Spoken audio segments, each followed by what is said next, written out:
everyone. Welcome to the Nature-Based Future Challenge of 2026. I see a lot of familiar faces here in the audience. Welcome, welcome. Also welcome you, everyone watching from home. Welcome to the Nature-Based Future Challenge. And I want to start off by asking you a question. How would you change the world if you could? Sounds like quite a big question, but that's exactly what our student teams have been working on. So from 249 universities worldwide, they zoomed in into one region, the Mississippi River Delta in Louisiana. And they actually thought, we want to create a world where we work with nature and not against it. And what could that world look like? Well, today they will pitch their ideas to you, their worlds. And of course, we will also announce the winner of this challenge. And you will get some more insights from leading experts from the Netherlands. Are you ready? Okay. So it's a really, really good crowd. It's a really good crowd. And what I think would be good, because I think we need everyone here to actually create that world that we all believe in, that nature-based solutions world. But in order to do that, we also need to get to know each other a little bit, right? Create new connections. So I thought, why not start that off right away? Now, yes, I can feel your enthusiasm. What I'm going to ask you to do is go up to one person that you don't know yet, introduce yourself. Usually that's the person sitting behind you or in front of you, for example. Yeah. And just introduce yourself, so who you are and why are you here? Why is it important to you that you are here? And the second thing, also share your feeling for the future. So how do you feel about the future of nature-based solutions? So are you quite optimistic, like sunshine after rain? Or are you quite concerned about the slow progress, so it's like crossing a swamp? Or are you maybe a little bit pessimistic about the future? It's like you're caught in a flood and you don't know how to get out. So create a new connection. Explain who you are, introduce yourself, why you are here, but also how do you really feel about the future of nature-based solutions. You have a few minutes to do that. 3, 2, 1, go! And for you watching at home, what you can do is also introduce yourselves in the chat. And maybe you can also create new connections there.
time is almost up. Yes?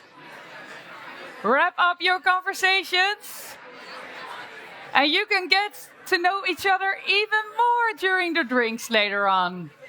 Okay. Of course, I'm really interested to hear. So, who did you meet? Yes, you can catch it, and it's a box. It's called a catch box, and you can just talk in the black uh, Like thing this. on top. Yes.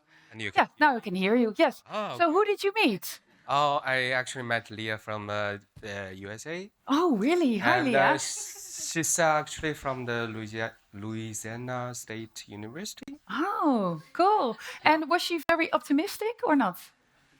Well, we talk about how we choose the area and how we choose. Oh, okay. So you didn't listen to me. Okay, that's I fine. sorry. That's fine. So, who was actually had? Well, okay, we're quite optimistic about the solutions and the future. Yeah, there were a few. Okay, and a few were like, maybe a little bit. Okay, and who was like, oh, only one. Okay, okay. Maybe we should talk to that person later on. Okay, okay. So, how can we actually create this world that we all envision? We have a few speakers to share their vision with us today. And our first speaker is actually an ecologist, and he started researching the effects of acid rain here in the Netherlands, but now he is one of the leading experts on nitrogen, biodiversity, and ecosystem restoration. But he also has another extraordinary talent. He can make complex environmental challenges accessible, and that's also really necessary. Here's how to tell us why and how to let nature lead. Please give a big round of applause for Wieger Wamelink.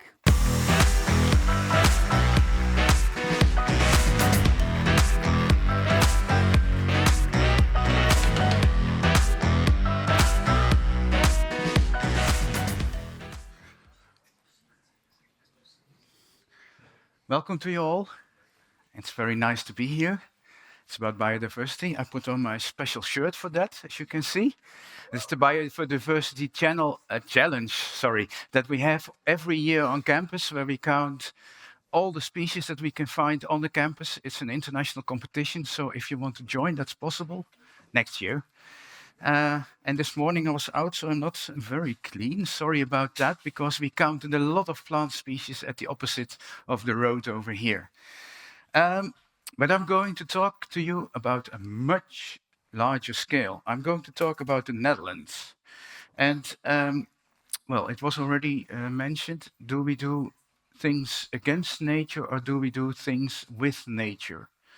And if you look at the past in the Netherlands, we do a lot of things, did a lot of things against nature, not with nature. Is it push hard? Yeah. Okay, this is in the Netherlands. Do I have? Yeah. I wanted to point out Wageningen. You're now here. It's not on there. It's too small.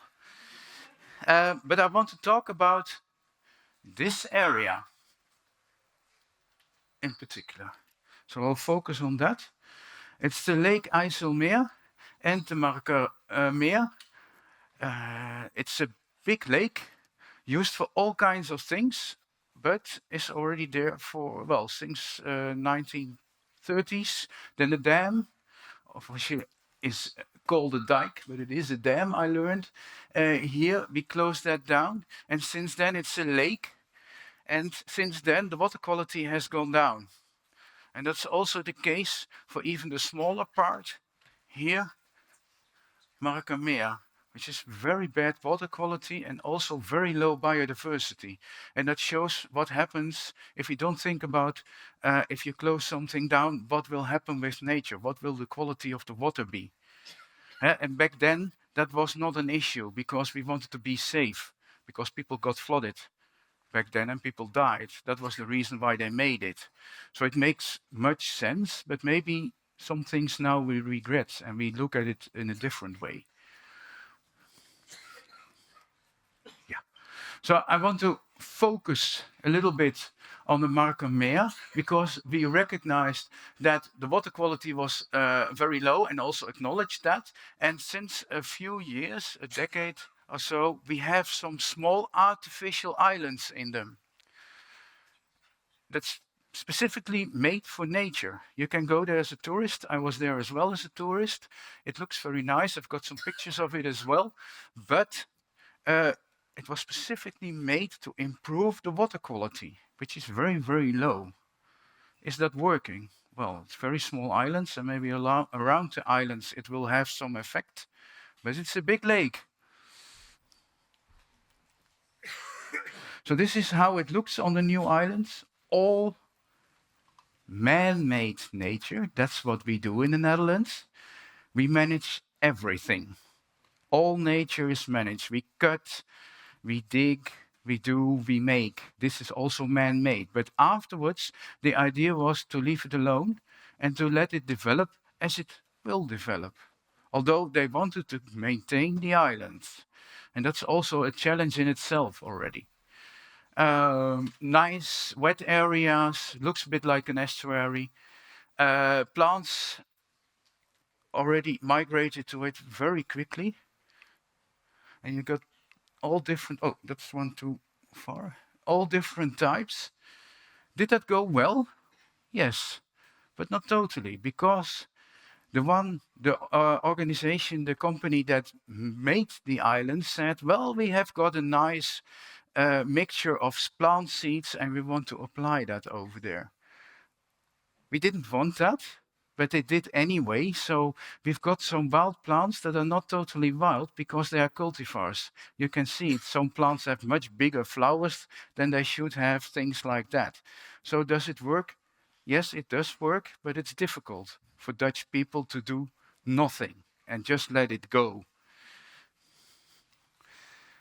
Back to the whole situation. This is how it is at the moment. You've got the Afsluitdijk, so seawater from the north cannot enter anymore. So from brackish it went to freshwater. Totally change of ecosystem. We've got some boulders over there, reclaimed land. And one of the things they forgot was here to have small water. They did that with the newer ones. So the polders are there, isolated from the rest of the land by a lake. And that has a huge effect on the water on the land itself. But they forgot that here. Now water is coming from here and going into the deeper parts of the polder, which gives a shortage of water over here. So it was engineered back then, but not very, very well thought out. That's a problem, and maybe we can solve that problem. Yeah, so I already said, a very poor water quality, but still, a lot of this water is used in summer. When we have dry summers, like, well, we probably have this year as well, because it started already very dry in the Netherlands, although it was raining an hour or so ago, but a very dry spring already, and then they let water out from there and lead it into the west of the Netherlands and also to the north of the Netherlands, so that they have enough water for agricultural purposes. But it's coming from this lake, although the water quality is not too good, and for agricultural practices that's okay, but for nature that's not too good because it's very nutrient rich, and that's not too good for nature. You get cyanobacteria, for instance, in the water, so you get a lot of algae. So that's the water quality. Now I'm going to step towards a project that we did a couple of years ago and has already had a lot of influence in the Netherlands. We made a lot of people from our institute and also some other institutes. We made a vision of the Netherlands in 2120. And I put the subtitle in it, but for me it was also Make the Netherlands Beautiful Again, with a lot of natural areas and where we could enjoy biodiversity, but also enhance biodiversity. So for that, for that vision for 2120, we used nature-based solutions. We looked at the effects of climate change. That was one of the important goals of the map to find solutions so we can still live in the Netherlands in 2120. And you probably know that, well, 40-50% of the Netherlands is below sea level. So if the sea rises, that could be a problem. We looked at the water quality, but also how to store water for dry summers, like we're experiencing at the moment already. Well, it was already said, I'm a specialist in nitrogen deposition. So we've got excess nitrogen deposition. We in the Netherlands are the champion of Europe in nitrogen deposition. It's that high that it has really devastating effects on nature. Probably the highest in the world. At least we had that in the past. An effect is that a rare plant species that don't grow too fast will be outcompeted by very common species like brambles or sting nettles. So you get a loss of biodiversity due to nitrogen deposition. That's one of the effects. We try to combine lots of functions because, well, we have agriculture, we have nature, we want to live, we have traffic, all those kind of things. But for cities, for instance, they take a place. You need space for them. But if that is a city, can there also be biodiversity, for instance? And is that even good for the people that live in the city? Those questions we try to answer, for instance, by getting more green in the city, but also planting more trees because they cool down the city. When it gets warmer in the city, nowadays already you can have in the summer 50 degrees above tarmac, for instance, and if you have trees above it, it's much cooler. Yeah, we looked at subsidence. No, well, maybe not typical Dutch, but it's something that happens in the Netherlands a lot. The land is sinking also because we've got a lot of organic matter in it, which oxidizes because we use the water, we lower the water table, and then the organic matter oxidizes, and yeah, the land sinks, and it could sink away that deep that it is even not technical possible anymore, and also financial possible anymore to get rid of all that water in the deeper parts of the Netherlands. And of course, we wanted to strengthen nature. And now we have to wait for the map, and it takes a few seconds because the map is that big and that complicated that it takes time. But here it is. It also took us time to make it. A lot of people worked on it, but here it is. And the first thing, if you know the Netherlands, what you see is that it is sideways. That's something they thought of. I see someone sitting over there who came up with that idea. I still have to get used to it, but I will turn it very soon. But this is a way, this is how we did it. So you see a lot of green, more forest, but also one of the ideas was to get more water. You see in the west more water basins, so you have water available when you need it, and you don't have to get it from the Lake IJsselmeer. Myself, I worked on the sandy soils more to the east, and one of the things we came up with, it's a bit higher there, and we are in the Netherlands, so I'm talking about 70 to maximum 100 meters above sea level. That's high for us. But what we came up with was that on top of that, we call it mountain, on that mountain you could have a new water bassin where you can store water. And you have water there in summer when you need it, but you can also use it to store energy. And you can reclaim energy. You have to pump it up, of course, but when you need the energy, when you don't have it, you can use it. That kind of solutions we came up with. And this is also a combination of different solutions. I said I will focus on the Lake IJsselmeer. That's this part, but I will turn it because then I also understand what's going on. So again, here you see the reclaimed land here as well, and you already see that some parts are now green or yellow. That's because we made much more islands in it, and we hoped already back then that the water quality would be better. But we also made a new small river over here, which solves the water problem that we had over there. So the reclaimed land, the polder, becomes isolated from the rest of the land, fixing that problem that we have over there. But I thought, well, this is small scale. I want more. So I started drawing and I came up with this idea. It's here. I hope you all also started first drawing, sketching. It's the same thing we do as well, so nothing new here. But what you see here is the Lake IJsselmeer and the Markerwaard are gone greatly. The blue is still water, so there is still some water there because we need to store water. We need the water for other places. But there's a lot of land now. You can see much more than we originally thought in the Netherlands in 2120. The green parts are open grasslands, and the dark green parts, which look a bit bluish on this, are forest.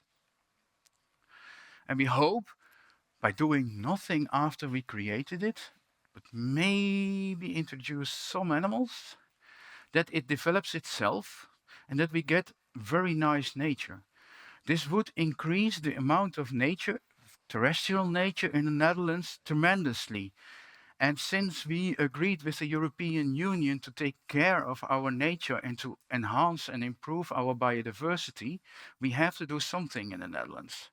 And that's very, very problematic because we don't have the space. We've got a lot of agriculture going on, but also a lot of industry that causes problems. But this is also tricky because when we would do this, we would immediately solve lots of problems we have with biodiversity at the moment. A lot of plant species, insects, animals could thrive there in a big natural area. But the question then is that what we want? Well, part of me says yes, but a part of me thinks, and what about all the rest of the nature in the Netherlands? Are we going to forget about that? Because, well, the EU is satisfied, we reach our goals, but what about the rest of nature? So this is also very tricky. Some things I did, and a lot of people will not like it because both the dikes you saw, also the one in the north, is now a road on poles. So water can float in. We bring back in the sea, which means that salt water will enter again in this area. But because it's most of it is land, so it should be safe regarding to storms, to floodings. But again, the ecosystem will totally change. And we hope that also the water quality, only by doing that already will change tremendously.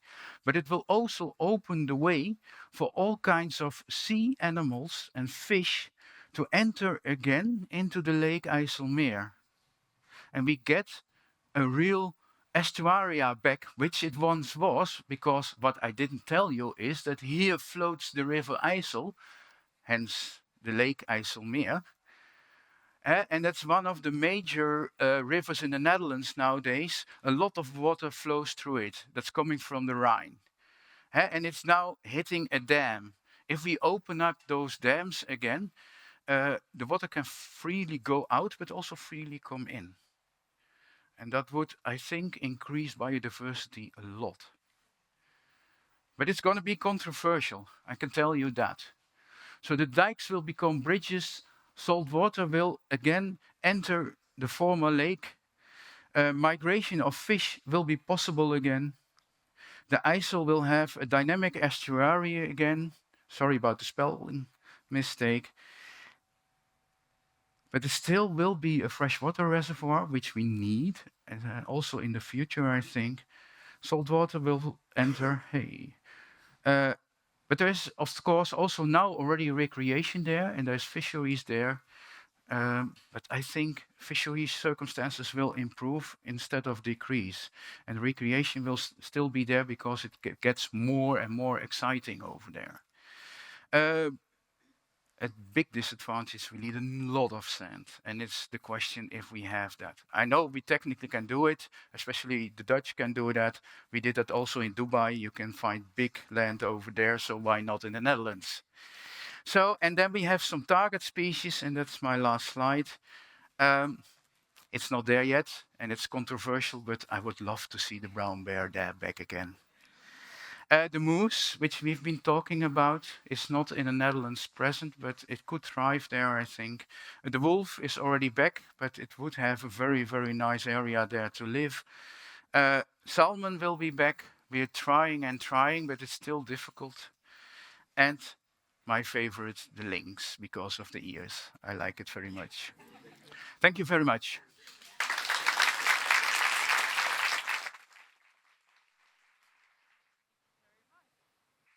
Okay, so a lot to take in, but a really clear vision of what it could look like. Some controversial things also in it. When you told me that they were going to be a bit scared. Okay. Yeah, but also a matter of that we are not used to. You see it with the wolves in the Netherlands as well. They arrived for the people outside 10 years ago. Nobody knew how to deal with them, and we still don't know. But if you go more to the east, people are used to it and they live together with it. And there are, well, little accidents. The road is much more dangerous, Okay. Also with and brown dogs bears. as well. Okay, okay. Well, I can imagine. So I like the fact that you also said, well, there are some controversies in it. So what do you think that how we can overcome those controversies? Well, this is officially for 2120, Yeah. or maybe even later. That always helps. So that helps already the controversy Okay. to that, because most of you will not be here in that era, which means that it is not. We are not talking. Sorry, I most certainly will not be.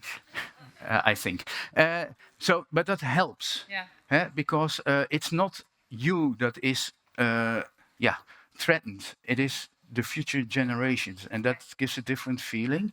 But also by talking about it, by showing it, and showing that it is an option. Okay. Good. I can imagine that maybe someone from the audience would also have a question. Ulrike? Is there? Yeah. I will throw the catch box to you. Okay? I will give it my best shot. All right, here it goes. Yeah. Thank you so much for this presentation. I wanted to ask about the introduction of these animals and how do you see that, where you're gonna bring them, and does the habitat is suitable for them? I'm more interested that the lynx, bears, and what are your first ideas about it? Yes, well, I think every animal needs its own way of being reintroduced. And of course, the bear is also something to provoke. Well, I'm quite sure it will not be very soon. But you need a program for it, and that's also officially needed by law. And you have to look, is the vegetation already ready?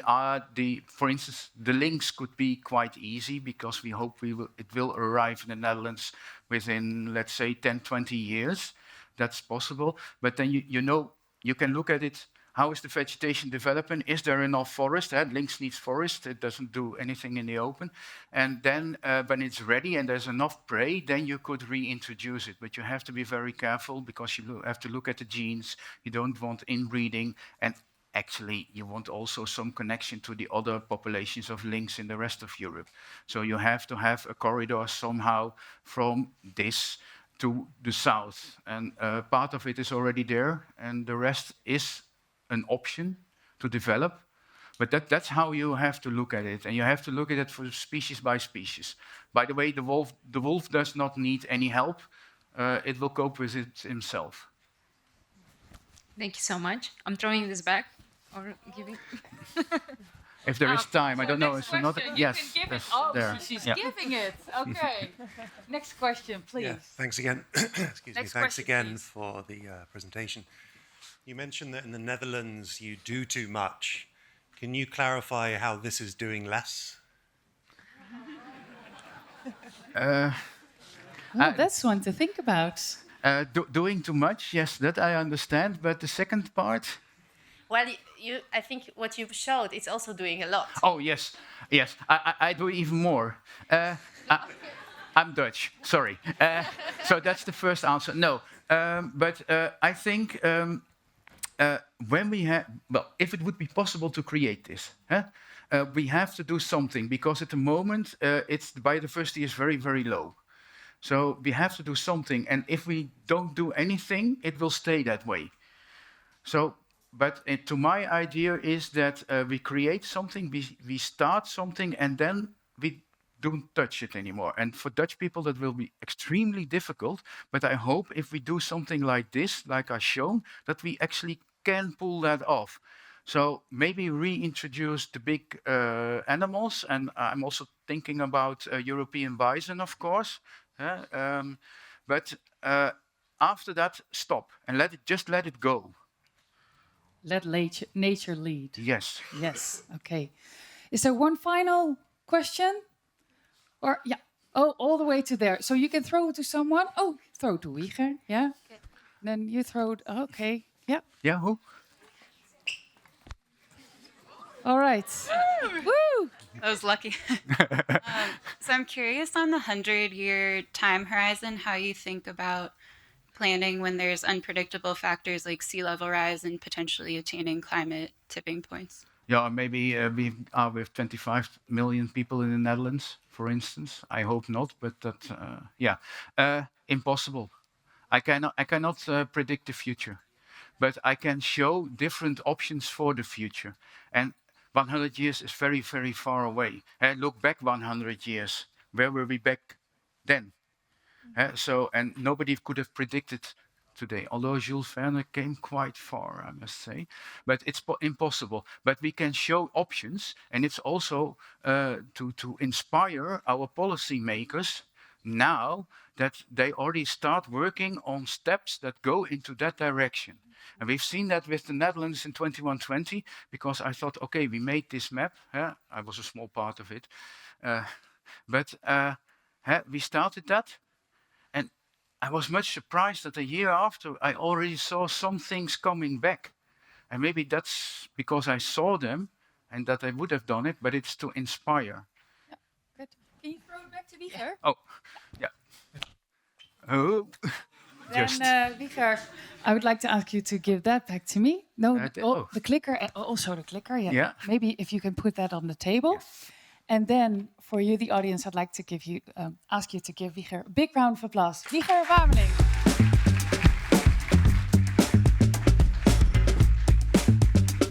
Okay. So we're going to do a little experiment today. That is actually also about all the trade-offs that the students have thought of when they started creating their visions for the future. And I think most of us agree that we should work with nature and not against it. But decisions are rarely made in ideal conditions. They are made under pressure. There's time, money, uncertainty, and risk involved. So, I'm going to pose you a few questions and you can see what decision you will make. First one, imagine this. A coastal area is at risk of flooding, and you have two options. One is to restore wetlands to reduce flood risks over time, and the other one is to build a concrete barrier that protects the area immediately. Which one would you choose? If you choose the nature-based solution, you can stand up. If you choose the concrete barrier, you can stay seated. The chair of the jury is not standing up. I think we have a problem. Okay, so I think everyone agrees, right? No, you can stay, stand up. Okay, so now when I pose a question and you disagree, you can sit down. That's the game. Ah, okay. Second question. Let's add a new fact. So the wetland restoration will take 15 years to become fully effective. So in the meantime, there is still a flood risk, quite high flood risk. And imagine that you are a local politician and you know if there will be another major flood in the next 5 years, it will really damage not only your own career, but for your whole political party, it will be devastating. There is an alternative. Build a concrete barrier. Within a few months, it will work. Who would actually still go for the nature-based solution and who would go for the concrete barrier? Concrete barrier, you can sit down. Oh, a few. Oh, okay. So there's no right or wrong. We just want to know your opinions. And also at home, you can put it in the chat if you agree or disagree. Now let's add one more layer. The nature-based solution will most likely succeed in the long term, but it will negatively affect local livelihoods for the next 10 years because they have to shift to new sources of income. Think of fisheries, farmers, local businesses. Would you still choose the nature-based solution or also go for the other option? Stand up if you still go for the nature-based. Sit down if you would go for the concrete. Oh, a few people actually took their seat. Final question. Imagine the decision also affects your own income and safety. Would you still choose nature? Okay, so most people that were already standing up, a few people actually took their seats. Okay. Well, now look around. A few of us actually took their seats. A few are still standing up. Yeah. You can take your seats. But this you have now experienced why this is so difficult, because there are so many factors, so many things to take into account. And that is also why this challenge is a real challenge also for our students. The trade-offs that they made were not hypothetical. These were real trade-offs, and they took them with them in their design. Let's take a look at what they have been working on in this challenge.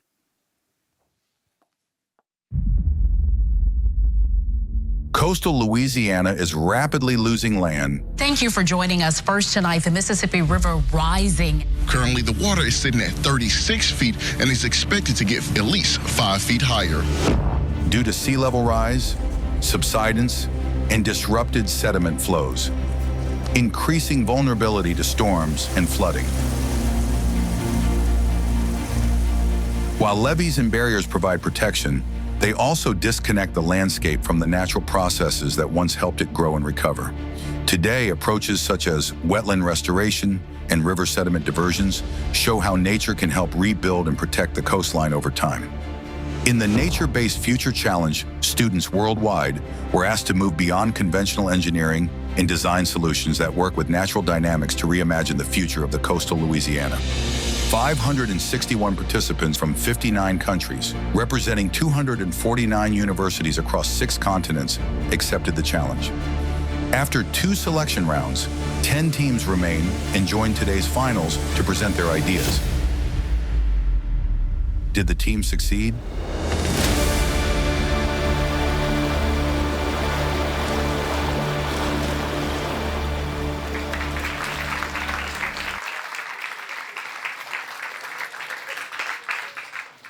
Well, did they succeed? That's the question indeed. This morning, our 11 finalists pitched the jury. And why there are 11 instead of 10, because that would be logical, because it was so hard to choose. But there are 11 finalists. And they pitched to a jury of experts from both Louisiana and the Netherlands. And I'm now going to introduce the jury to you and ask them a few questions.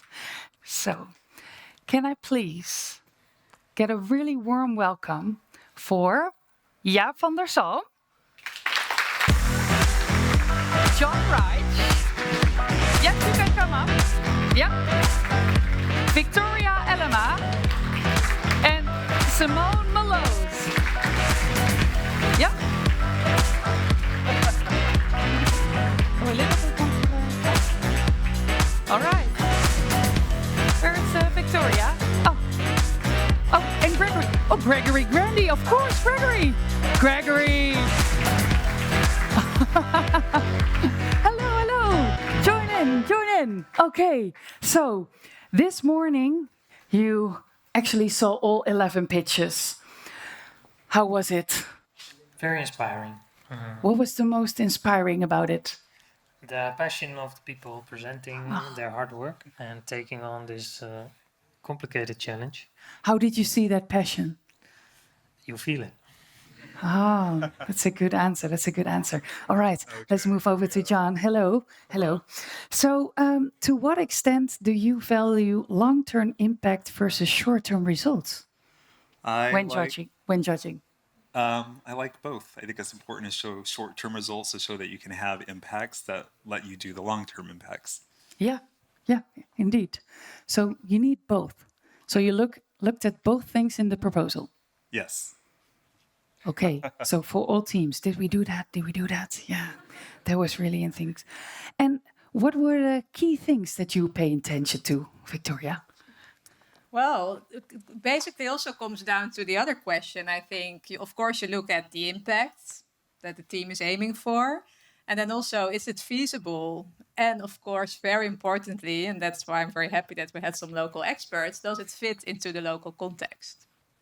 Yes, and if you are, because we have one team who's actually from Louisiana, but if you're not from there, how can you actually do that? Did you get a sense of how the teams actually did that? Well, that is something that I was very much impressed with, because some of the teams also acknowledged that they were not from that area, but that they started out by sort of figuring out what they had, that they had their different strengths, that they interviewed local people, and that they brought all of that knowledge together in order to come up with a proposal. So I was very much impressed by that. Good. All right. So just a question. So what tends to impress you more? Originality, feasibility, or impact? Yeah, hard question, of course. The combination of all three is the most. Again, everything is important. Yeah. Then I would go for impact.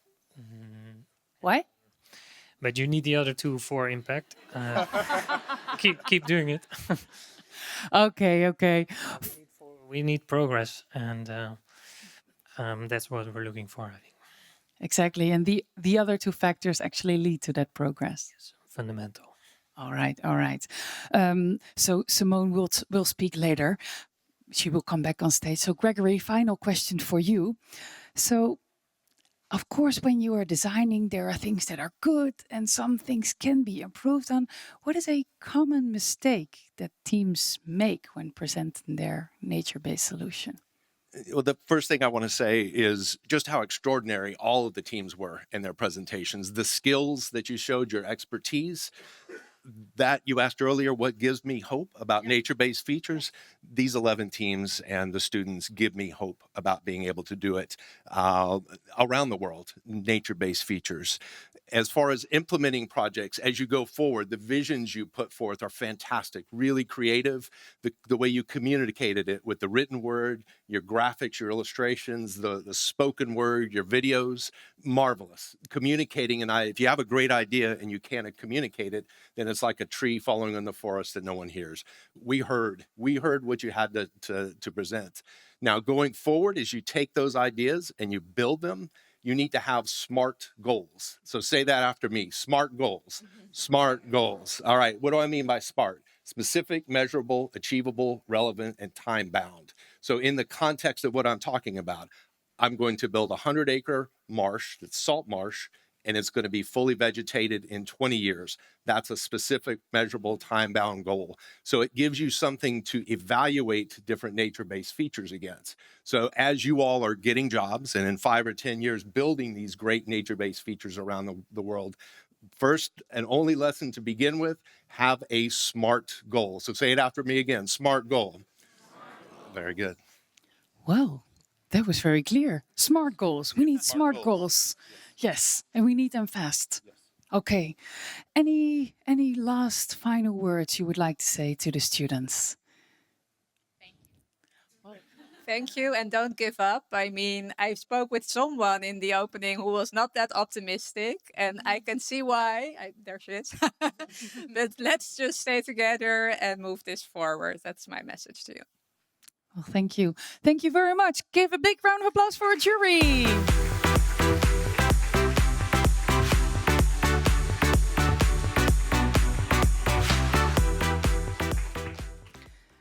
Okay. Today, we will also have, besides an award, the official award, we will also have an audience award that you can vote for yourself. So everyone here in the audience and also everyone watching at home, you can vote for your favorite team. And the team that wins the audience award will get 500 euros. Ooh. So that's quite a big prize. Who wants to win the audience award? Oh, wait. Who wants to win the audience award? Okay. Well, in order to actually win, you still need to do something. You need to give a killer pitch here on stage. So all teams will pitch their ideas in only 1 minute. And as you can imagine, in these complex situations, 1 minute is not a lot of time. But they have done their best to come up with a story that you will remember. And what I'd love is that if all 11 teams will get a huge round of applause. So we will practice the applause later on. Okay. When the team comes on stage, so you will hear 11 pitches back to back. Before they will start, or when they will start pitching, you will hear this sound. And then they can start pitching. Also for the teams, good to know, right? So when you hear, and then you can start pitching. Okay. And then when 1 minute is actually 1 minute. So when time is up, you will hear this sound.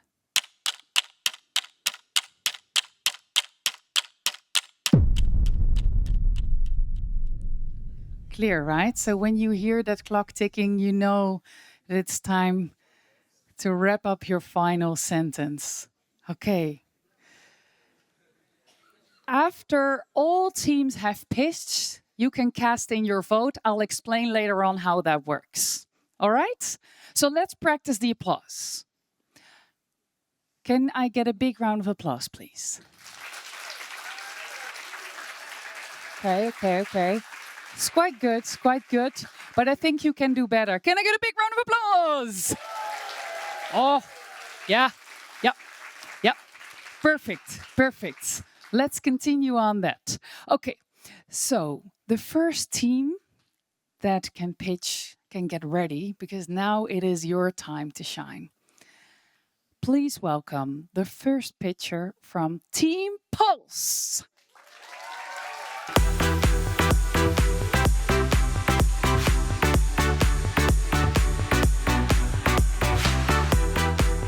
Hello. So one first question before I start. Am I allowed to start when the clock is ticking or when the boom is starting? Just before everything. This is the first one. Don't worry. So take the spotlight here so we can see you well. Okay, so get on stage. You will hear the sound. And after the boom, I would advise to start speaking. Okay? Okay. Let's go over. Please give it up for Team Pulse.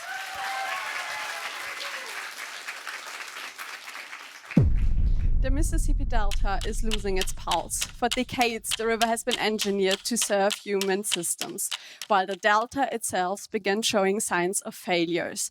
Today, it's approaching cardiac arrest. Reviving the delta requires a new way of thinking. That's why we... Sorry.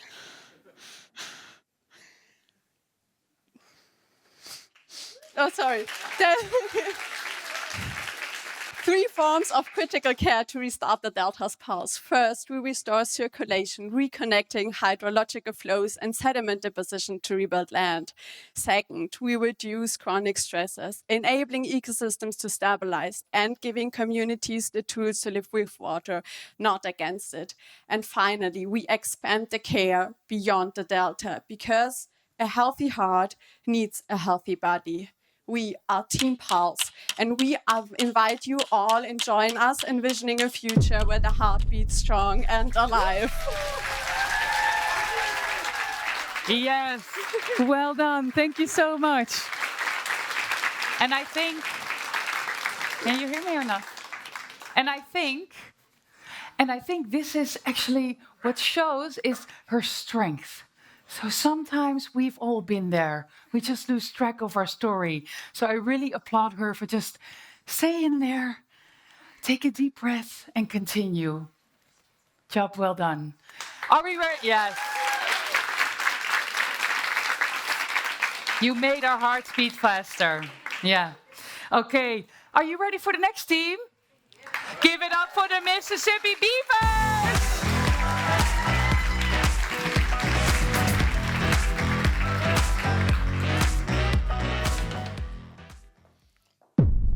We are the Mississippi Beavers, and when we first realized the complexity of the project, we thought, damn it.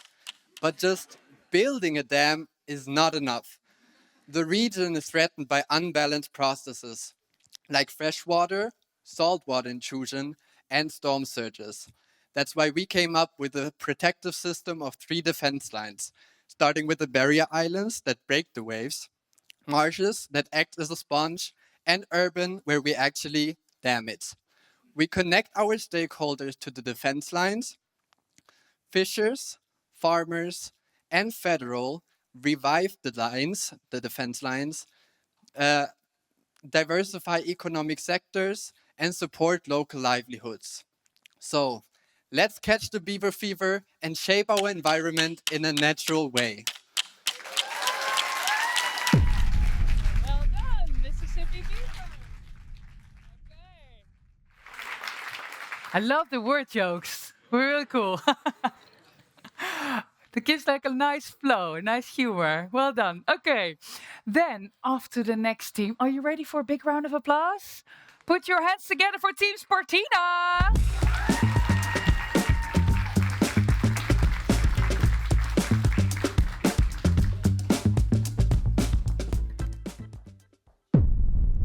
What if an entire ecosystem disappears? The Mississippi Delta is going under fast. Where once you had land, animals, trees, people, now there is water. But what if we could prevent this devastating loss? Our strategy is simple: restoring Delta ecosystems in partnership with local communities and industries. We create a link between people, nature, and the economy. So, how does it work? Our research focused on the Barataria-Terrebonne Basin, which by 2090 will likely be open water. Our solution? Planting mangroves. Mangroves are nature's land builders. They anchor soil with their roots and prevent land loss. They also provide diverse habitats for tourism, agroforestry, recreation, and animals. All planting would be done hand in hand with local communities. Thank you. Even within a minute, Team Spartina. So even within a minute, Team Spartina. Okay, good job. Off to our 4th picture from the next team. Please put your hands together for Team Hydro Soil Sense.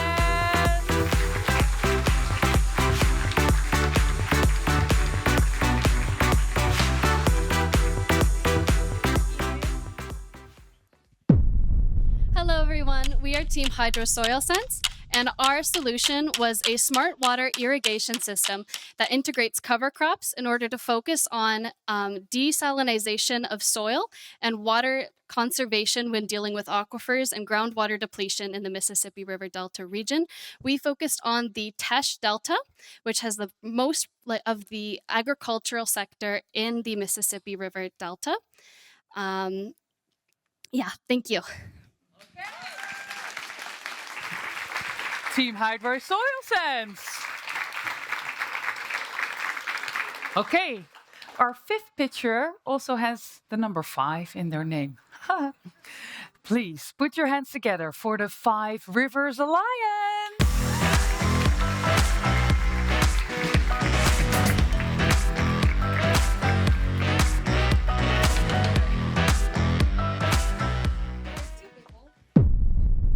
We focused on Barataria Basin in coastal Louisiana, a key fishing region and a biodiverse wetland heavily affected by oil and gas industry. Last year, a major sediment diversion project was cancelled over concerns about impacts on fisheries. That's why in this area, community engagement is essential. Yes, that's why the community will lead the project. They are going to be the steward on in this project. We are going to do 3 things with them. First, building oyster reef barriers. Second, building wetlands, creating wetlands to restore the land there. And third, we're going to transform algae into renewable energy. We do not restore the delta to the past. We design it for the future. Good. Oh, I will give that 5 stars. Well done. Really good. Okay, let's see if we can change up the applause a little bit. Maybe add on a little bit, like the feet, like stomping and woo. Yeah, that sounds good. Can you all participate? Yes, good. Okay, and you can also use the hands. Please put your hands together for our 6th team, Studio Bayou.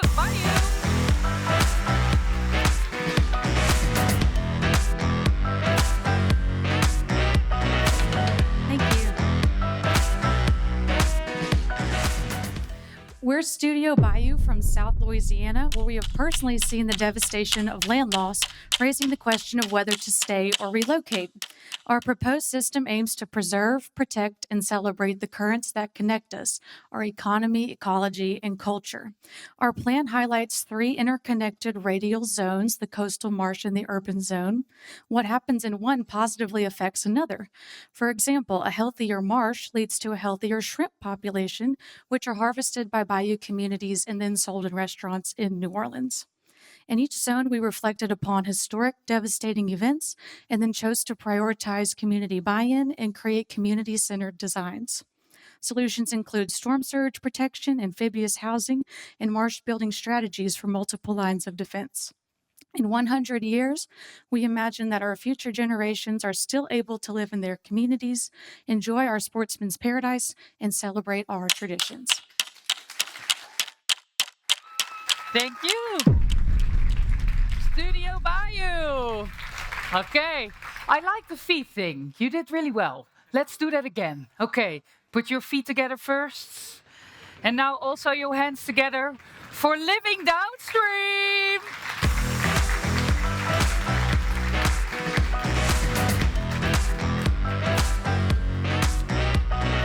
Hi everyone. So the Birdsford Delta is disappearing. One storm, one wetland, and one community at a time. Most solutions focus on controlling water. We asked a different question. What if we could restore the natural systems that once protected the delta? We used sediment diversions to allow the Mississippi River to rebuild disappearing land naturally. We create living shorelines with mangroves, oyster reefs, and coir logs that reduce wave energy and trap sediment. We transform abandoned oil rigs into thriving reef ecosystems that restore biodiversity and support local fishing economies. And we introduce solar electric water taxis and salinity management through geotextile sills, ensuring the communities remain connected while protecting freshwater ecosystems from saltwater intrusion. Because the future of the Delta is not about fighting nature, it's about reconnecting it. And when we reconnect the system, the Delta can rebuild itself. And maybe we can all live downstream. Thank you so much. Thank you so much, living downstream. So the next team. Yeah, we can do the feet again. Do we have another? Yeah. Please put your feet together and then also your hands together for Team Revival.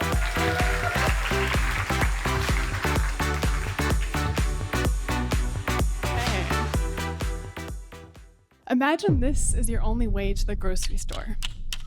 In Houma, Louisiana, that's a real scenario. Houma is a small coastal city facing land loss, food insecurity, and poverty. It's also the only home of the indigenous United Houma Nation. But people in this place also rely on oil and gas industry for wages, the very industry that's destroying the coastal wetlands. So how do we create a nature-based future for Houma that people there actually want? For us, that starts with 2 startups. The Houma Food Hub, linking local farmers and fishers to provide affordable food, and Breakwater Power, connecting natural coastal barriers and renewable energy while also providing better jobs and better paid jobs for former oil and gas workers. In the long run, we also center Indigenous rights and gradual political shifts for everyone in the Delta. If that's a future you want to see in the Delta too, vote for revival.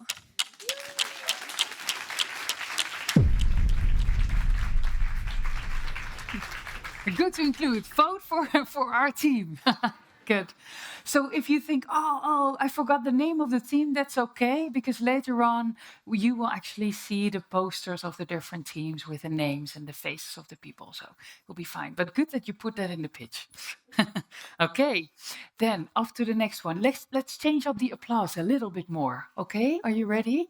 Yes. So it is a team sport. So maybe we can start by giving applause with your neighbor, like with your hands together. So, and then we go, woo! Okay, please put your hands together with your neighbor, and now your own hands together for Team Aqua Verde.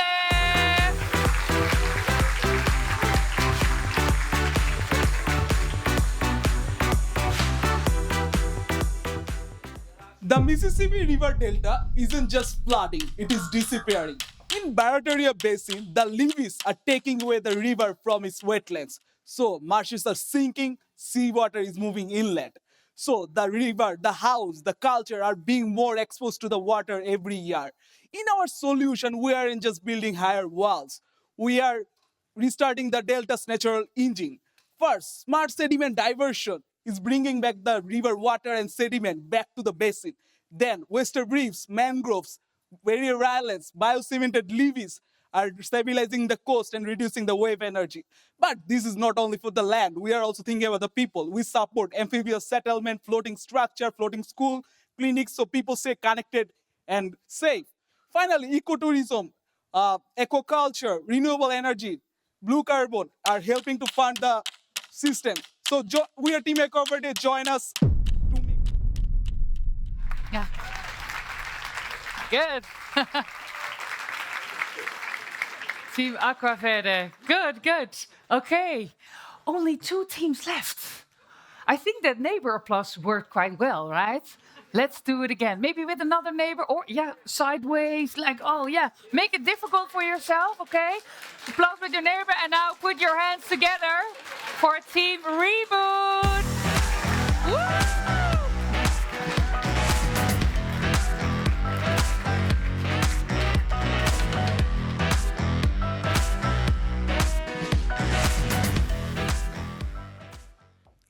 Hello.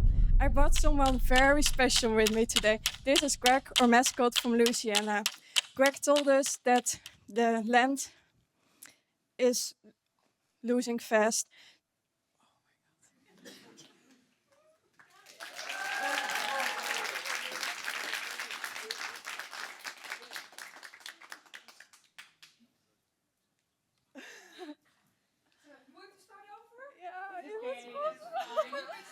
You can start over. That's okay. Give her something to steer off. So just discuss with your colleagues. So, okay, what were the points again? So we won't listen. So we won't just amongst each other. No microphone. Yeah, you remember the point? Okay. Yeah, Okay. Then you can. Then I heard my voice in the microphone. I was so distracted. Oh yeah. Like, do I really sound like that? Yeah. That is your beautiful voice we are listening to. So take a peek at your pitch. Yep. And then we're going to give it one more go. Put your hands together for Team Reboot. I brought someone very special with me today. This is Greg, our mascot from Louisiana. Greg told us that the Delta is losing land fast. For decades, we have tried to control the river, by blocking sediment, preventing the land from rebuilding itself. That's why Greg told us one simple message, and that's let nature be your teacher. The river naturally wants to flow to the Afalaya, where the land is still growing. So our idea is simple. Let the river flow where she wants to go. This restores the delta. Ecosystem reconnect, wetlands return, and the region becomes more flood resistant. Also, people adapt in place with floating and elevated housing, and there are more opportunities that emerge in ecotourism and more sustainable jobs. And that's why we need to reboot the Delta. So see you later, alligator.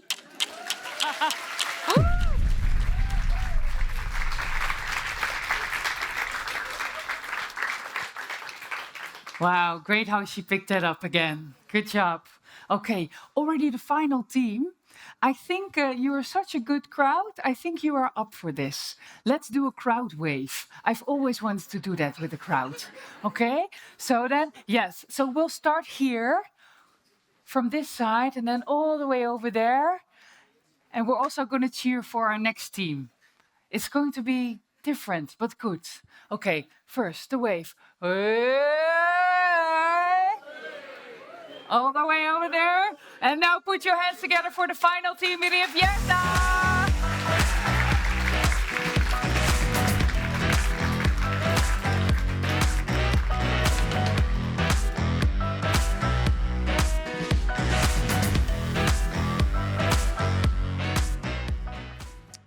Nature, data, and people. That is Rivierta. Guided by real-time data, we embrace the spirit of trial and error to restore the delta.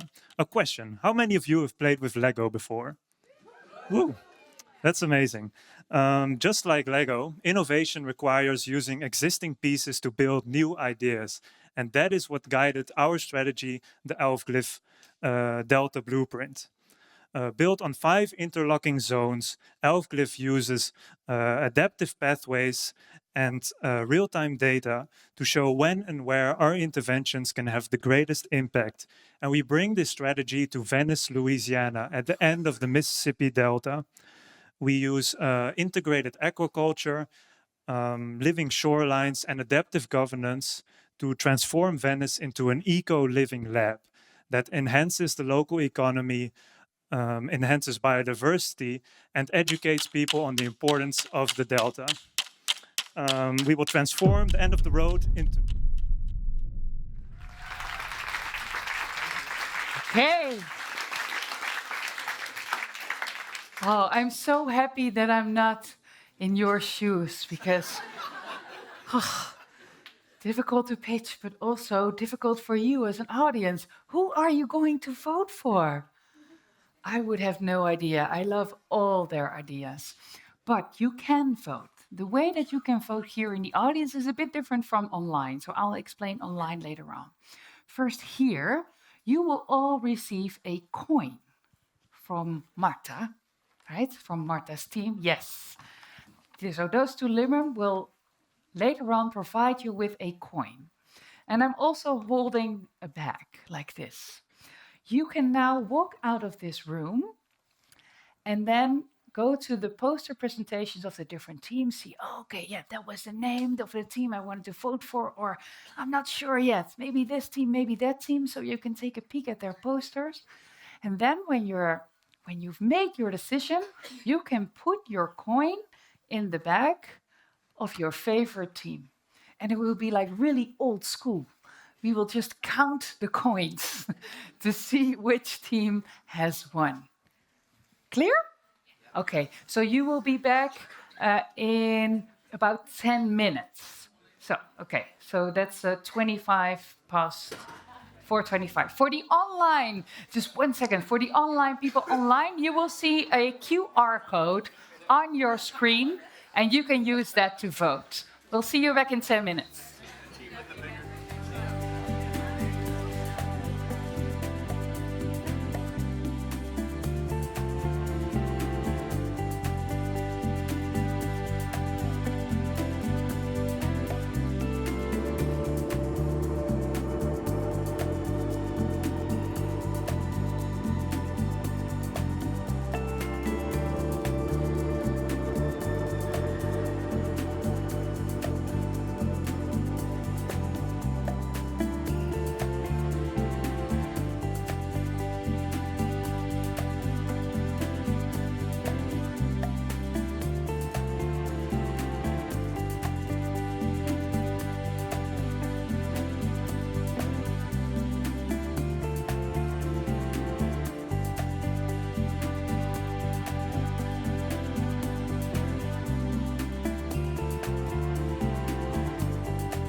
maken.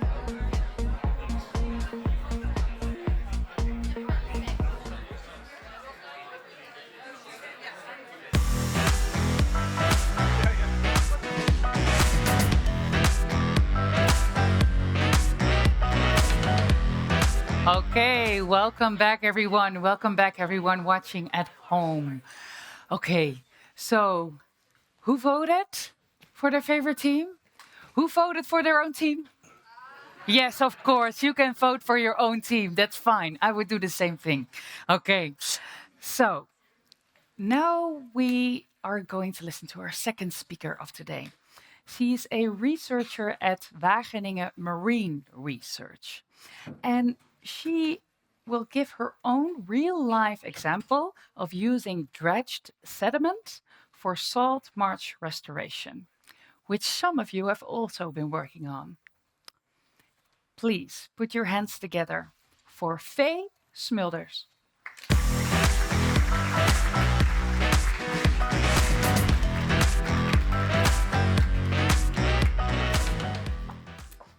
Okay. Can you hear me well? Yes? Okay, great. So my name is Faye Smulders. I'm a marine ecologist, so mostly focused on seagrasses and salt marsh ecosystems. And today I'll tell you something about our work using dredged sediment for for salt marsh restoration.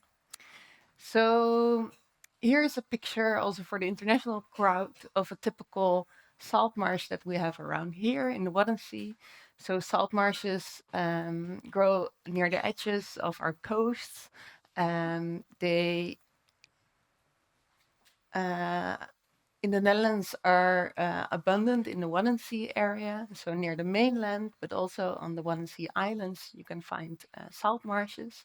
On the mainland we've mostly made new salt marsh area through land reclamation projects, and on the islands they are more natural still. Here it's a bit small now on these screens, but here you can see some examples of the huge biodiversity that you can find on salt marsh ecosystems. So as true ecosystem engineers, they engineer their environment to make it suitable for a wide range of bird species, plants, insects, and fish. And we all value these species very much, so we hope to conserve and restore these salt marshes wherever we can. Salt marshes also are real nature-based solutions for a lot of problems we face. So through reducing the energy of wave, they act as coastal defense barriers, but they also can capture a lot of sediment and therefore rise with the sea level. That is also rising. So that depends a bit on where you are at the salt marsh, but near the edge, so near the water, usually that floods the most, and all the sediment that's in the water will then settle, and that's where the salt marsh can really grow to keep up with sea level rise. And this is also what we study in our group. So can the salt marshes currently still keep up with sea level rise or not? What we found was that the mainland, so the marshes that border the mainland of our coast, can keep up with the current sea level rise. So they rise with about 11 to 17 millimeters per year. The sea level rises with 2 to 3 millimeters here. So they are pretty okay, but the island marshes are a lot more vulnerable. So we found out that they are at risk of drowning. So what could we do to help these drowning salt marshes? One of the solutions might be to use dredged sediments. So within the Dutch Wadden Sea, 7.7 million cubic meters of sediment is dredged on an annual basis. This is to maintain the shipping lanes, but also the harbor. So we just dredge them out because otherwise they would fill up. But usually we move outside of the harbor and dump it there again. And then it floods in, and we repeat that process again and again, sometimes on a daily basis. And this is because they cannot move the sediment much further out because of ecological impacts. They don't want to remove it from the system because then there's like a shortage of sediment for all these salt marshes, for instance. But still, yeah, it seems a bit like carrying water to the sea. But then another example of a wasteful activity that we might use it for better purposes. So that's what we're looking into. So you have different ways of dredging these lanes or harbors. You can use these grabbers, or you can, the bottom image shows a form of hydraulic dredging. So that's a suction device that sucks up these watery type of sediment. So there are different ways, and these different ways can be applied for your various purposes. So I also performed a global literature review of published examples to somehow learn from published just of scientific publications on using dredge sediment for saltmat restoration. What can we learn for future projects? I found out that most of the work has been done in the US, specifically Louisiana, but then also a lot in the Netherlands. So I think we have a really valuable group of experts in the room as well. You have different ways to do this. In my literature review, I focused on either deposition of dredge sediment nearby, so it can distribute more naturally over the salt marsh, or thin layer placement, so actually putting sediment on top of the salt marsh. Thin layer placement goes in various forms. You have this rainbow spraying of the sediment slurry, or using pipelines in the bottom picture. I now move to two examples that we've done in the past here in the Waddenzee area. So near the Harlingen Harbor, there was a lot of dredging activity going on, and then a little bit upstream, there was, or downstream actually, there was an area, and the nature managers really wanted to extend that salt marsh habitat. So we calculated, we performed some tracer experiments that can the sediment really end up on the salt marsh, and it could. So we arranged for the dredging company to move a bit further towards the salt marsh and then deposit the sediment in near the coast, and then it would naturally enlarge the salt marsh habitat. Did that work? Kind of, but also not completely the way we aimed it to be, because the sediment did end up there, but it also got removed again. So I think what we concluded was that the wind and wave dynamics at this site were not really suitable for salt marsh extension, and the added sediment didn't solve the problem, unfortunately.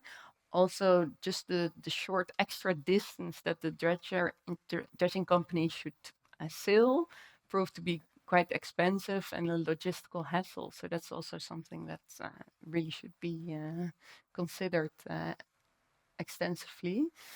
Then we have another project, so near Delfzijl in the Netherlands in the east, they wanted to create a whole new salt marsh. Problems there was high wave energy and a really low sea level bed. So before a salt marsh could develop, new sediment was needed, and we tried some different percentages of mud content, because adding sand improves the handling of these dredge sediments. But ideally, you would like a high percentage of mud, because that contains organic material, and then the vegetation can really thrive. So we had some experimental plots, and we found that mixing sand with 25% mud was ideal. But we also found that the tracks of the heavy machinery we used to deposit the dredge sediments were still visible after some years. And we seeded with Salicornia seeds, so the zeekraal. But for the long-term growth, that was proved not really necessary. So that was a lesson we learned as well. If I go back to the global review, I analyzed the different sediment thicknesses to see what thickness would be ideal for vegetation, but also for biodiversity. And I found that sediment layers of 5 to 30 centimeters were ideal. So that are the orange and the green lines. And you also see after 12 months, so on the x-axis it says 12, after 1 year, the recovery was really high of the plants. And that was probably because of this initial boost of high nutrients in the dredge sediment. So then it lacks a bit, and then the vegetation really starts growing. So we have an ideal thickness. We have also some implications for the biodiversity.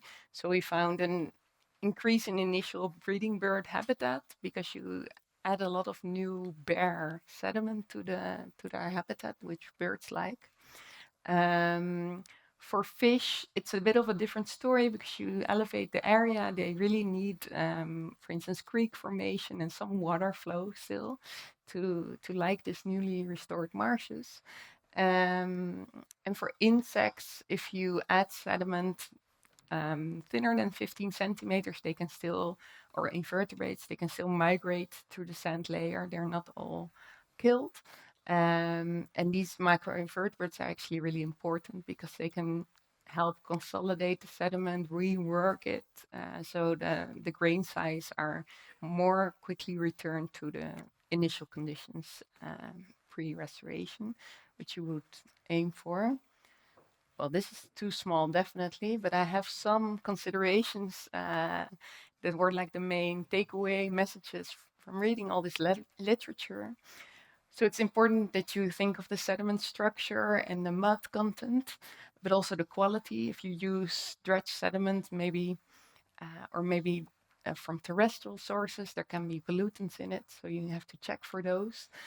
It's really important that the final elevation of your salt marsh, that the relative to sea level is really what you aim for, because if it's too high, then natural vegetation succession cannot develop.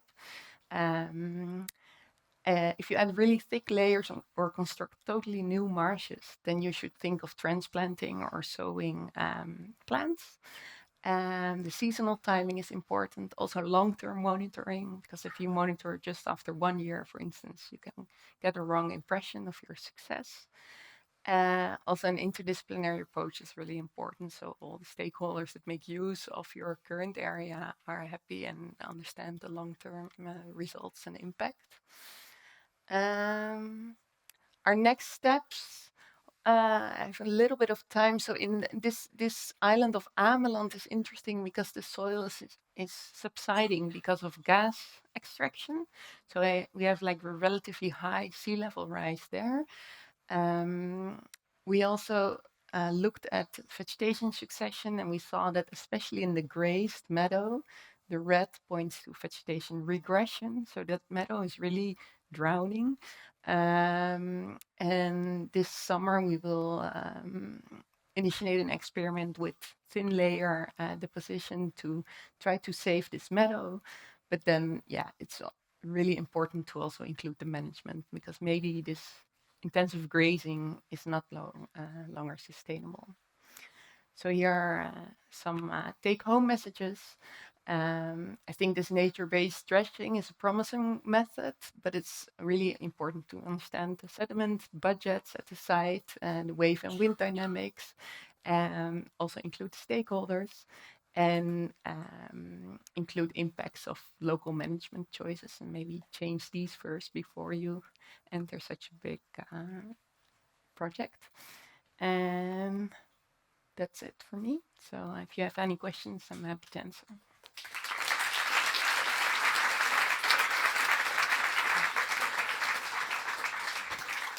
Thank you, Faye. Yeah, well, yeah. So you asked the audience, if you have any questions, please feel free to ask. So let's ask, who's got a question for Faye? Yes. Here you go.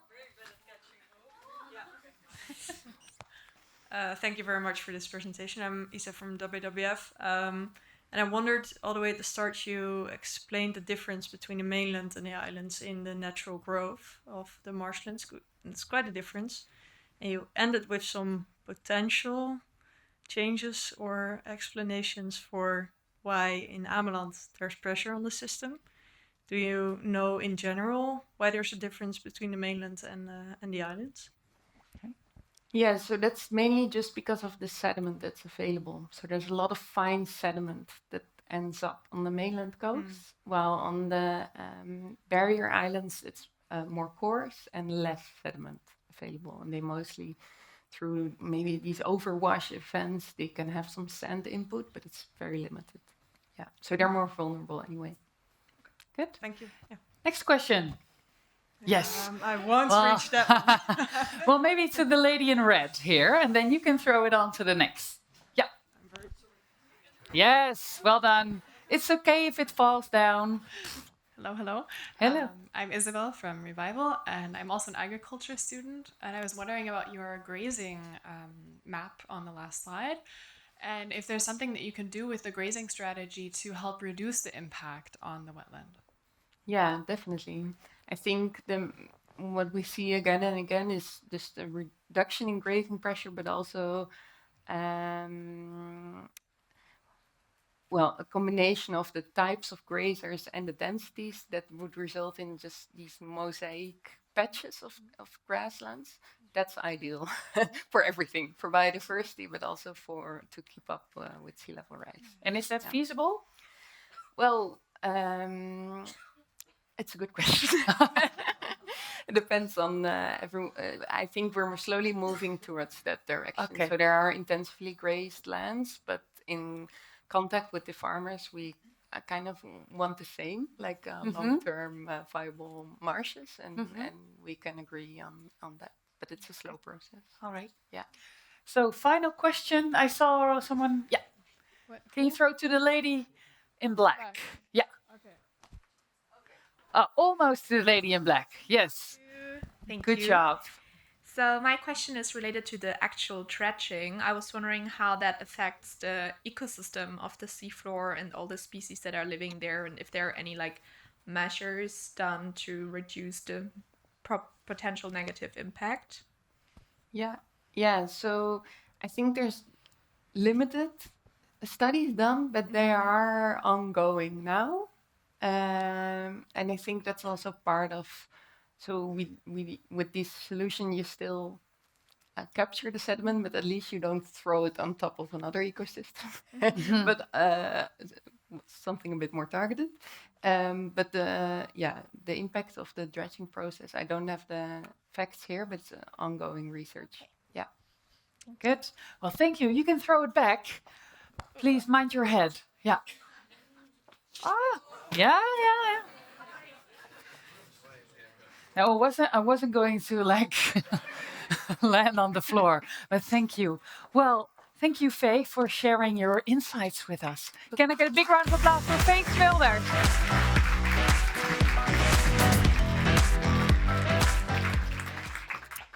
On to the next speaker to give us even more insights. So, how can you recreate natural floodplains? That's something to think about. Well, you're already walking on. Yeah. Oh, yeah, of course. You can already join. Okay. I was still introducing you, but we will give you a big round of applause still, okay? Okay.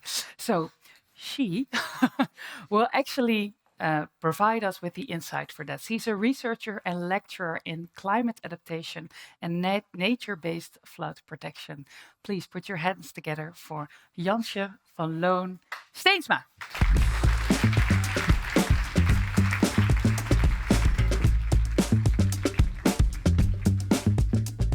Yeah, thanks a lot. I'm really very pleased to be here because maybe you can see it on the slides. Actually, this is a teaching afternoon from the course Disaster Risk Management and Nature-Based Solutions. So there are also some students over here. And instead that I have to teach all afternoon, I could listen to all these inspiring talks. So really great. I really enjoyed it. But I still have to teach something, because otherwise the schedule is really a problem. So this is a small lecture in 15 minutes in the course Disaster Risk Management and Nature-Based Solutions of Wageningen University. It's a bachelor course. So it's about space for nature-based solutions, managed realignments. And I will present the case Hedwige Prosperpolder. That's in the southwest delta area of the Netherlands on the boundary with Belgium. So, nature-based solutions, I think you all presented that this afternoon. Some groups already had a theme. It's about services by nature and natural processes with benefits for human well-being and biodiversity. But be aware, nature and natural processes need space and time. I think you had some interesting questions, provoking questions. What will you choose? A concrete solutions or a nature-based solutions? And that had something to do with this time frame. So sometimes it's difficult. You need to realize that they need space and they need time. Now, this is the outline of the lecture, the nature-based coastal protection and managed realignment. The case Hedwige Prosperpolder, background of the managed realignment in Hedwige Prosperpolder, the ecosystem services and the benefits and trade-offs. So, and I think many of the teams already covered all these topics, but I still think it's maybe I can add something because managed realignment, it's maybe still another perspective than all the teams presented. So, disaster risk reduction and nature-based solutions. So, nature-based solutions can be used to reduce a disaster. And then, if you want to apply them to reduce a disaster, you really want to. It's important to know what they are doing. So here you see a scheme of the disaster risk management cycle, and you can choose how can you apply such a nature-based solution. What will it do to reduce the risk? And in this case, it's coastal risk. It's coastal risk in the Hedwige Prosperpolder, that's in an estuary where the river meets the sea, so you have tidal influence, but it's a riverine and it's a coastal area, so it's a combination. So, and in that area, in a low-lying area in the Netherlands, but also in Flanders, and I think at many locations in the world, it's protected by flood defenses, because when you have such a low area and it's high tide or storm events with high waves, you need flood protection. How can you apply nature-based solutions over here? So, it's important to look at the scheme and where to apply it. And for nature-based solutions in a coastal area, salt marshes, Faye already introduced it, and we think about it, their service over there is to reduce the height of the waves. And because when you have a storm event, the wind pushes the water in one direction, and there are high waves. And when can you lower these waves, that provides safety. So a foreland, an elevated foreshore made with sediment, and Faye introduced that you can use dredge sediment to make this elevation. That can help, and also the vegetation can help to dampen these waves. So these salt marshes dampen the waves, and for that reason, you need lower dikes, so infrastructure. And there's quite a lot of research done on that. Now, this is an example. Actually, the one picture is of the Waddenzee. Actually, they are all from the Waddenzee area. Here you see a salt marsh in front of a flood defense of dike, and they can dampen the waves. And when you look at this area, actually you see here the flood defense, but you see many lines, and that lines are made of flood protection works to capture the sediment. So that's another manner to capture the sediment for wave damping and to create salt marshes. So in the Netherlands we have quite a history with that, and we were so fanatic to do that with reclaiming land that we really went to the edge. So now, it's quite difficult to have new salt marshes over there. So because it's the edge. And then comes in managed realignment. So managed realignment is to recreate salt marshes for flood protection by just removing the flood defense a bit back. So after the management realignment, you have new salt marshes that can dampen the waves in front of the flood defense, and the result will be a hybrid flood defense. So it's recreation of salt marshes of nature to help dampen the waves and to protect the hinterland. So this is a definition of managed realignment.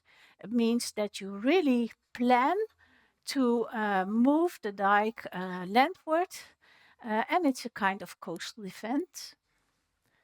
Why? Yeah, why are these managed realignment done?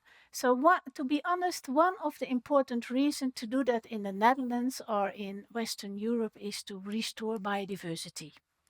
Because when you remove the dike back, yeah, you give nature, you give space to natural processes to restore nature, and then nature can do is can provide the services by damping the waves, and give space to these natural processes.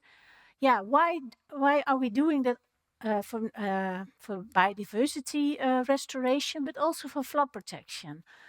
Because the flood risk is increasing due to climate change, but also because the consequences are increasing due to population increase and economic development. So it's important to increase this disaster risk management options. So, and this is an interesting one. So, and how to do that? Now, we can do just by completely remove the dike and to build one landward, but in very many locations along the coast, there are double lines of dikes, so historical dikes, and it's also an option to look back at this historical dike and just make that the most important dike. So, and how to do that? Here are some examples. So the Lilo Potpolder, that's in Belgium, because some of these locations actually that of managed realignment, there can be some problems. So there can already be a breach or some problems with the dike, and then you can choose just to remove the dike a bit landward and to recreate the salt marsh. And often this used to be a salt marsh, a natural salt marsh, so you really restore that. And now these are two other examples in the Hedwige Prosperpolder. So, and in Europe, we have quite some of these sites. So, since the 1960s, this is one of the strategies, and since 10 years, it really attracts more attention. So, there are quite some sites in Europe, and one of the cases is Grenspark Groot Saaftinge with the Hedwige Prosperpolder. This is really at the border of the Netherlands and Belgium. So, what you can see here. This is Saaftinge, and this also used to be a polder. So in history, the dike used to be here. And in the 17th or 16th century, they make a breach in the dike because in that time there was a war between Spain and the lowlands, so the Netherlands and Flanders, and they want to protect the city of Antwerp. And they thought, well, we make this a very wet area, and then the soldiers cannot enter the city. So this was really, also a choice. And since then, it was not restored. And a very interesting thing that what you can see is this area, because you have tidal influence, actually this area is much higher in elevation than this area that does not have this natural sediment anymore. So, this is an example that it works. So here you see it again. So actually this is the Hedwige polder, and they had the idea, why not also restore this part? And then this can also, the elevation can increase and it helps to protect the city of Antwerp. But the main reason is also to restore biodiversity because of the dredging activities for the port of Antwerp. So now here you see it again. But it's quite a complicated process, of course. So there were a lot of discussions, and also projects were over there, researchers, because these kind of projects, they are not easy and they are very interesting to look, to research what's going on, huh? Because the area is often already in use, and when you need to make space, you have to discuss it with the landowners, but also people who are living in that area. So that was quite a process of years to be actually. Now I think it's for decades. Um, so. And this is when it finally starts to breach the dike, to do the managed realignment. And here you still see some houses, so some destroyed houses, and these houses were still there, but now they are completely removed. And this is actually is artificial. They also restored the creeks, because the creeks are needed to bring the sediment in the area, and that's needed to raise that area and also to recreate the natural processes. Now, these are another question. So this is it's nature recreation, but it also starts with quite some technical things sometimes. And to give nature space, then you sometimes have to support that a bit. Now, this is how it looked a few years ago, and currently it is already more vegetated, and this is monitored by researchers from NEO and also from universities, because you can learn a lot about these examples of natural processes. So this is how it looks now. Now, I told you already about the background. Now, it gave us the opportunity to do a lot of research. So, to how it worked, also with these hybrid solutions where you combined a natural foreshore with an infrastructure of a dike. And it offers a lot of ecosystem services. So there's also research done on that topic, and not only biodiversity and flood protection, but it can also store carbon. And it recreates a nice coastal landscape, so that's important for recreation, especially when it's so close to the city of Antwerp in this case. And it can also prevent pollution, to clean the water. Now this is wrap up. So this is the definition of managed realignment. So this is also an option, and maybe some of you had it in your plans, but that's also a manner to recreate natural processes and nature-based solutions.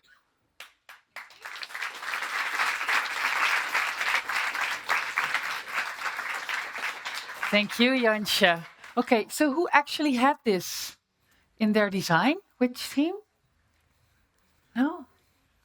No one did. Okay, so then we learned a lot. Does anyone have a question for... Oh, one. Okay, you did. Elizabeth. No one can hear you. Yep. No, I was saying that we kind of use managed realignment. We had managed retreat, which I think is based on many similar concepts. Also in the river, we had the managed we retreated the levees. So yes, we created like some more erodible land.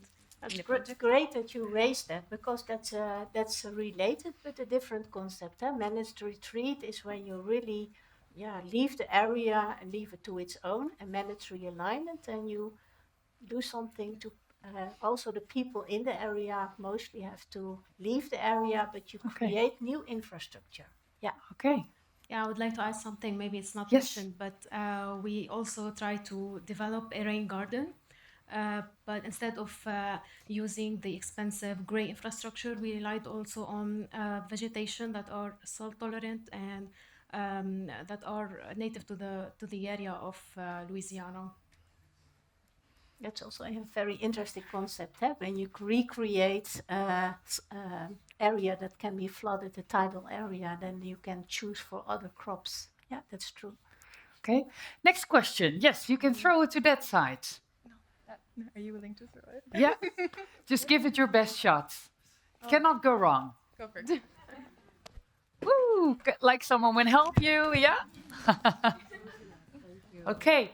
Yes, you can keep it close to your mouth so we can all hear you. Yes, perfect. Yes, thank you. My name is Nhung Handy, and I am professor of management from Towson University in Maryland from the United States. And I'm leading a study abroad group, and we're interested in sustainability. First of all, thank you for a very productive competition. My question to you is, we are from the Chesapeake region, Virginia, Maryland, and help me out here, and Washington, D.C., yes. And then I'm very concerned about salt marsh loss and interested in how to prevent floods. But I've read that some Can I ask you, tribes- what is your question? Yeah. The question for me is, what do you see the role of technology, for example, artificial intelligence, in digital mapping? Because from my limited knowledge, that can help, but also can hurt. What is the role the of future? artificial Yes. intelligence? Yeah. Ooh, yeah. I know that there is quite interesting monitoring programs, and I think, actually, we have an expert on early warning systems. Okay, I think when please raise your hand. Yeah, it's Samuel, my Yeah, colleague. so you can go up to him. Yeah. So I think that could maybe assist, because when you apply nature-based solutions, really to prevent disaster, it must be safe. So it must be effective. And sometimes it's needed really to monitor that. And sometimes it's also important to give an early warning that people have to leave the area when it's. So it could be an interesting avenue. It's not my own topic, to be honest, but I think it could be a nice addition. Maybe it can complement each other. Okay. Because it has to provide safety when you apply it for disaster risk management. Yeah. Okay. Yes. And if Thank we could you. get another No, not another question. No, sorry. You can do that during the break. Afterwards, during the drinks. Will you be here, Jansje? Yeah. Yes, she will be here. So you can go in depth together. Okay. Can I get a big round of applause for Jansje?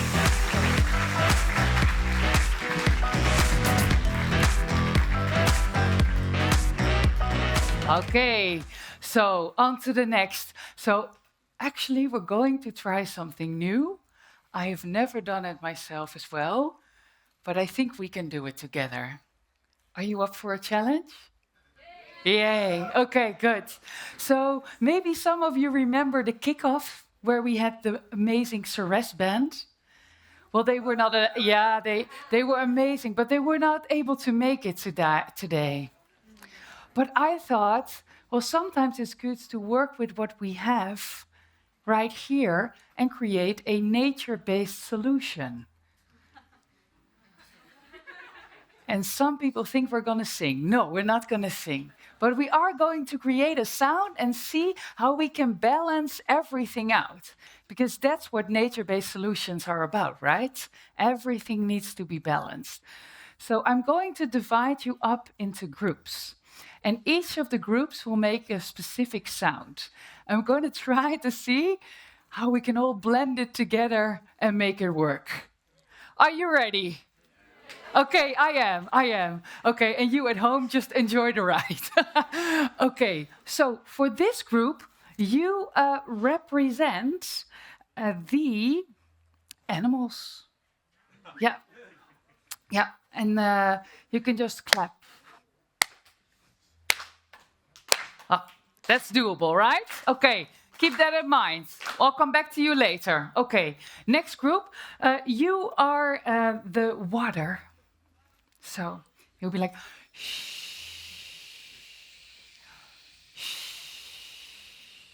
okay, let's try that together. You clap first. Clap, clap, clap, clap.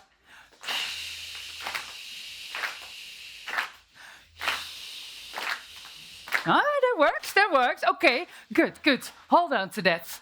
Next group, you are the pollinators.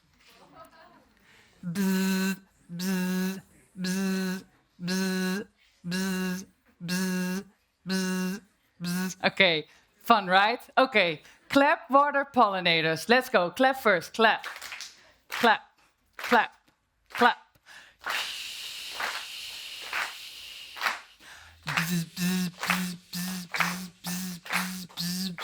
Ah, sounds good. Okay, okay.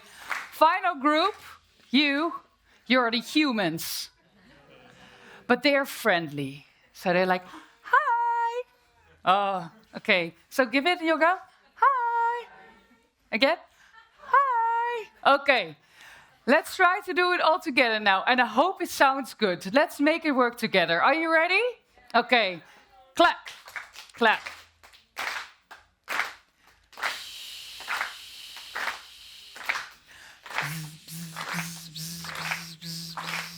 Hi. Hi. Hi. Yes, I think it works. Big applause to you. Okay. Yeah. We just created a nature-based solution for a band. I applaud you. Okay. So enough with the crazy things. Let's move on to the serious stuff. So this challenge is part of a series. And like the challenge, it is an innovation, and we always innovate and change things up. And the next challenge is going to have a different topic. And here to introduce that topic is the president of Wageningen University and Research. Please put your hands together for Sjoukje Heimovara.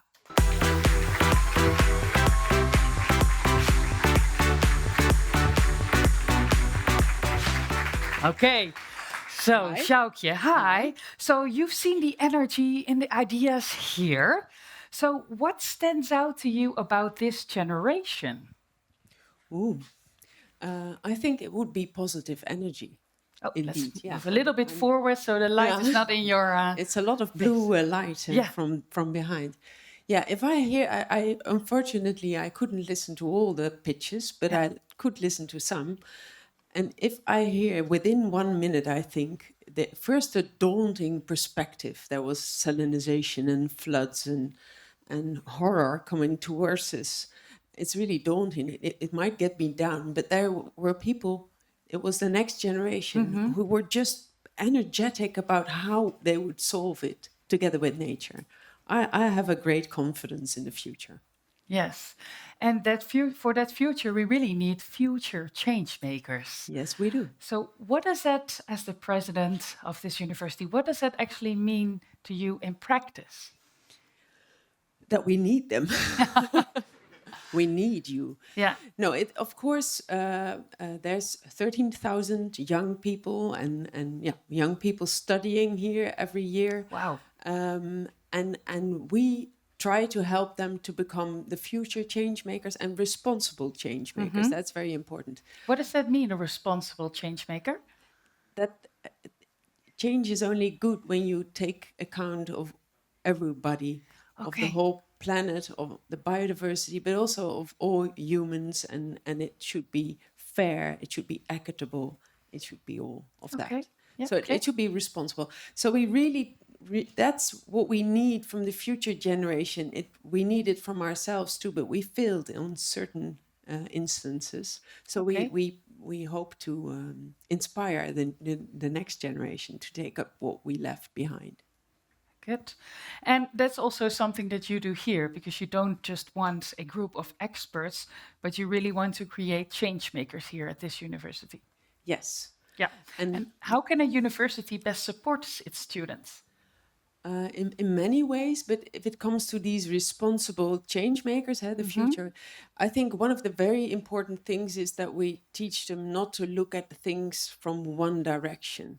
So it's the trend name, the hype is multi-disciplinary, but it really is about not only relying on one expertise, but talking to other expertises and being able to understand each other and really listening to each other, but also to whomever it is that you are working for or with.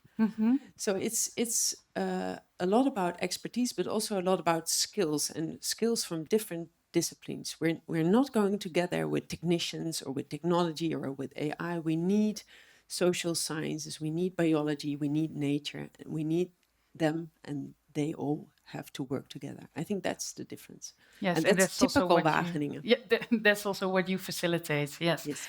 And you also do that in these challenges where students not only with different expertises but also from all over the world come together. That is true, and that is what I have seen, and that's why I fully trust in the future to put it in the hands of all of you. Yeah, we put it in their hands. Yes. So I already introduced a little bit. There's a new challenge coming up. We are going to reveal that challenge later on. So what we will do is we will count down all from 10 to 1, and then we will reveal the topic. Are you ready? All right, let's start. 10, 9, 8, 7, 6, 5, 4, 3, 2, 1.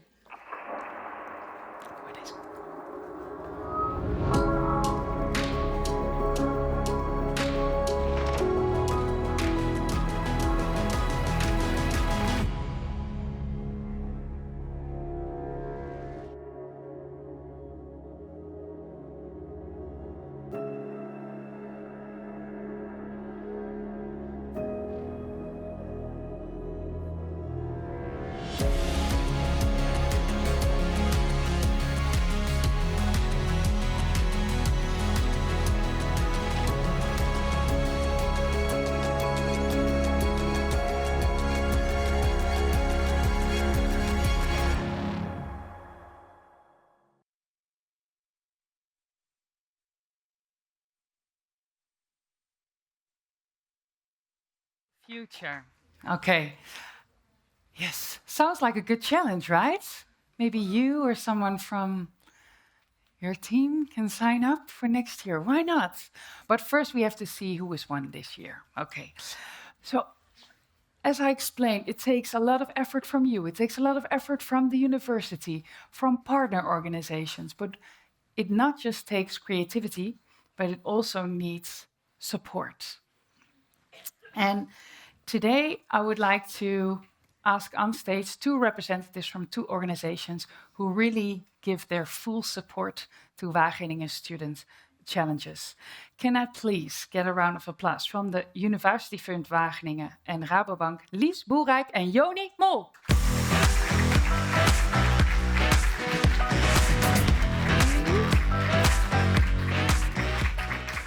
Hi, Lies. Hi. Hi, Joni. Hi. Nice to meet you. So, why are you here?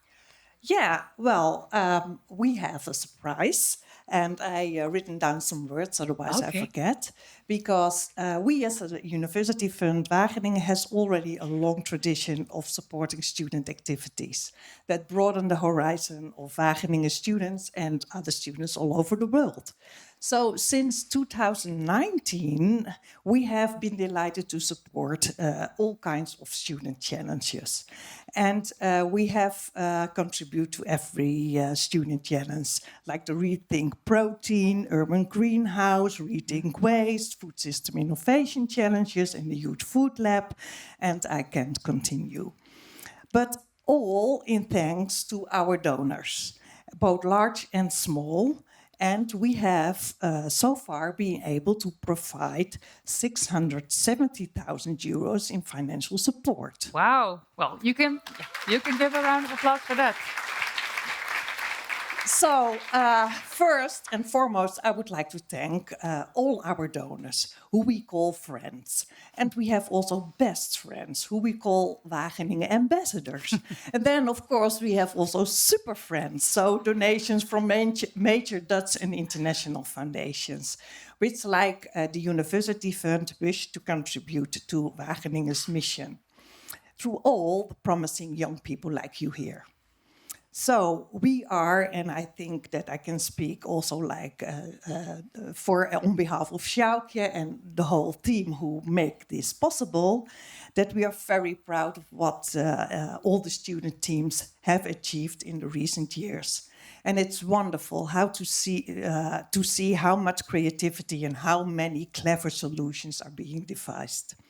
And above all, it's incredibly encouraging to see how all the students involved are developing into our future change makers. So, as far as we're concerned, it doesn't stop here. Okay. So, the University Fund Wageningen will continue its support, and we also found a new great partner in Rabobank Vallei en Rijn, represented here by our very own Wageningen alumna, Joni Mol. So, before we present our check, yes, I think that Joni will put some words. Yeah. So I'm representing the bank, the Rabobank, and from our region, Vallei en Rijn, we're a lot of entrepreneurs and a lot of people that believe in student entrepreneurship in general. It's a little bit unprecedented to give this big amount of money in one go, but we really believe that you guys are the change makers that we're looking for, and we want to support you on this journey. So that's why I'm really delighted to show you how much money is available towards all your great work. All right. Well, let's turn it around. 3, 2, 1. Whoa!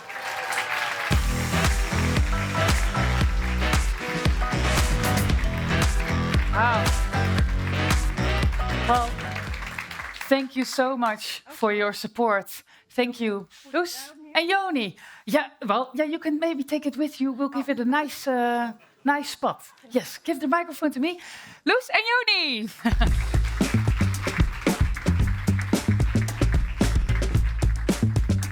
Okay, on to the next. The moment you have been waiting for. Yes, the awards will be handed out now. This year's competition, 11 finalists. You voted for your favorite team. And today we will crown the winner that will go home with a €9,000 first prize. So I would like to ask all teams, yes, all, to join me here on stage. Okay, go.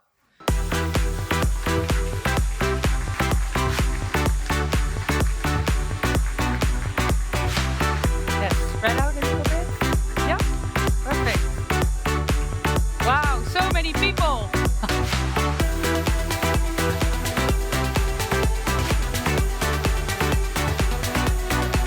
Do we all fit? Try to squeeze everyone in. Yeah.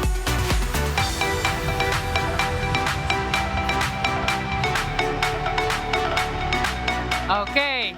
So, all teams are here on stage. There are so many people that are in the finals that we almost did not fit everyone here, but we're all here. So, first, I would like to get from the remaining audience a big round of applause for all of our finalists.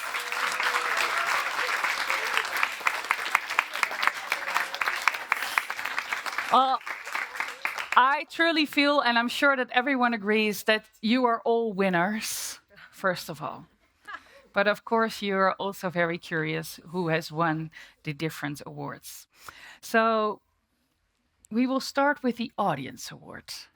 And that's the €500 award that you have voted for yourself, but also everyone else and everyone at home. And the winner, oh wait, maybe we can do like a rum with the feet, like the winner of the audience award is Team Riverta!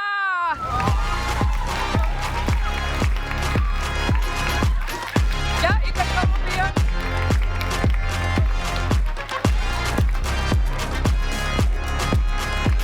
Kijk, kijk.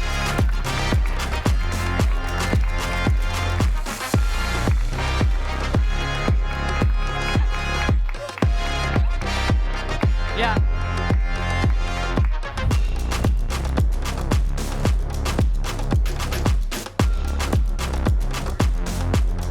Okay. Yes. So, how are you feeling? Fantastic. And you? We did not expect this. Oh, Thank you. okay. Well, everyone here in the audience and at home voted for you. Again, a big applause for Team Rivierta. Okay, maybe you can take a little, yeah. Okay, I have to do this like so no one sees. So I'm a little bit like, how am I going to do this? But, sorry? So what is wrong? Yes, I will ask the jury on stage now. Marta is from the organization. She's afraid that I don't know what to do, but I know what to do. Yes, I know what to do. It's okay. So, we will now ask the jury to come on stage. The chair of the jury, one jury member, the chair of the jury, to come on stage, Simone Mallows. Yes, can I get a big round of applause for Simone? Okay. Thank you, Marta. Yes. Hi, Simone. And we are actually going to have 2 steps in handing out the awards. So first, we will announce in random order the top 3 teams. Yes, the top 3 teams can remain on stage, and the other teams will leave with a big smile on their face because they made it to the top 10. Of course, you can be a little disappointed. And then we will say who is 3rd place winner, 2nd place, and 1st place. Is that clear? Okay. But first, before we actually reveal who is in the top 3, what Make can them you wait. tell us? Yeah, make them wait a little bit more. What can we tell about the top 3 teams without giving away which teams? I think that the number one thing they demonstrated was passion and interest in an issue that is probably very outside of something they do every day. Yeah. It's something that I have a chance to work on every day, but hearing their new ideas, their passion for it was definitely inspiring. We also acknowledged how much work went in by each team. It was more than just today. It was weeks and hours and hundreds of hours and probably even more of that of work and collaboration across countries, across continents, and that did not go unrecognized. Yeah, and I think that counts for all teams. Absolutely. So Absolutely. we can give a big round of applause for that. Definitely. Okay. So about the top 3 teams, because they are all amazing, but what made them stand out just a tiny bit more? Oh, that's a very good question. One I should have known that you were going to ask. But there were teams that were just consistently strong throughout, and we saw that demonstrated today. There were teams that were bold in their ideas, but it was also rooted in reality, and those were things that we all took into consideration today. Okay. Well, shall we now announce? Yes. In random order. In random order. Okay. Again, we need your feet and hands again to ruffle. Okay. So the first top 3 finalist is Team Pulse. Team Pulse.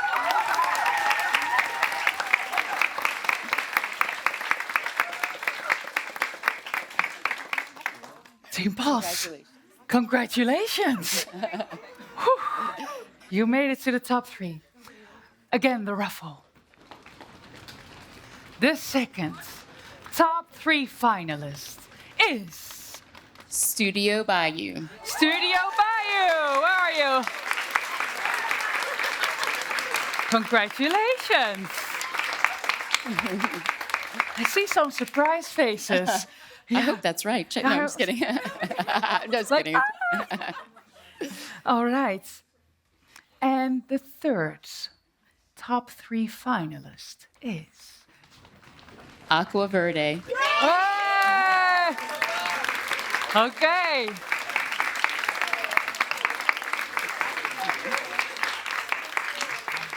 Congratulations, Team Aqua Verde.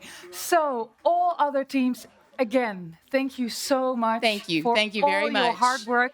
It was really difficult to choose. Absolutely. But you can take a seat, and the 3 remaining teams will stay on stage. Okay. Yes.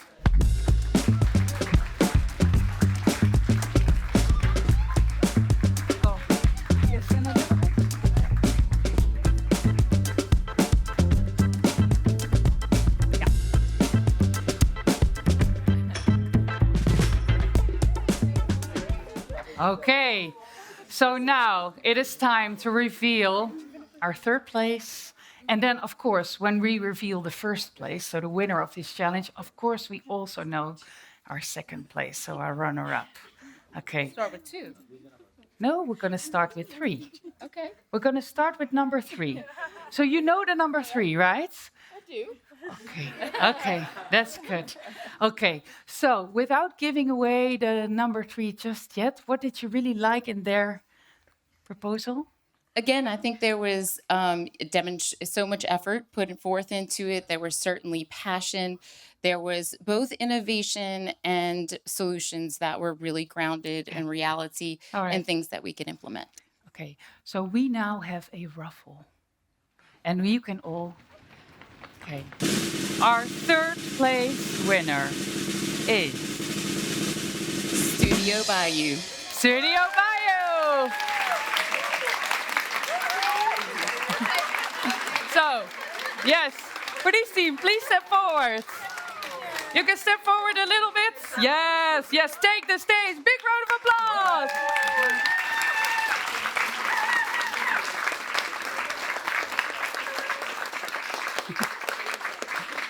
Okay, so third place.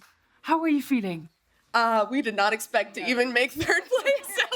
Oh, so you're very happy. We're feeling Very, amazing. Yeah. very happy, very excited. And what are you going to do tonight to celebrate? Karaoke. Karaoke! Yeah, why not?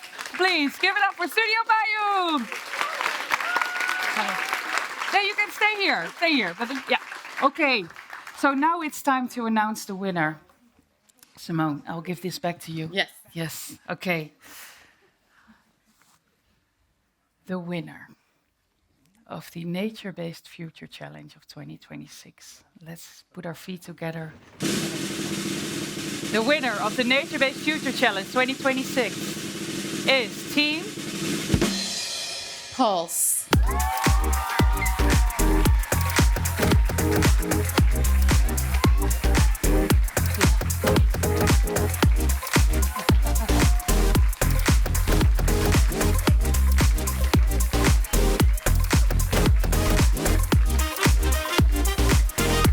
You can really feel the team spirit, right?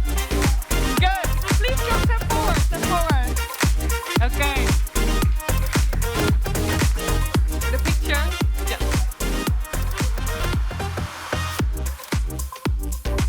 Okay.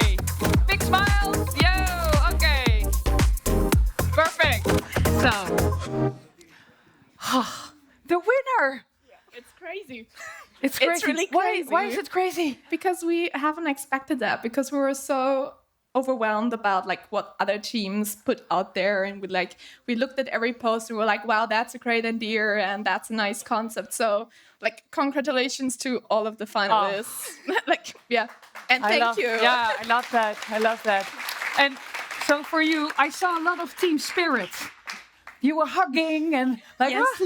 So what do you think that also contributed to your success? Yeah, I think that's what makes us great as a team. And I want to say thank you to especially to Maria and Annika, because this whole journey has been a journey. We started out with more people, and it really, I don't know, like put us together as a team. And I think that's what eventually maybe made the difference, because we all support each other, and it's just, I don't know, it made us kind of closer. Cool. Thank you. And of course, when we announce the winner, we also know who the runners-up are.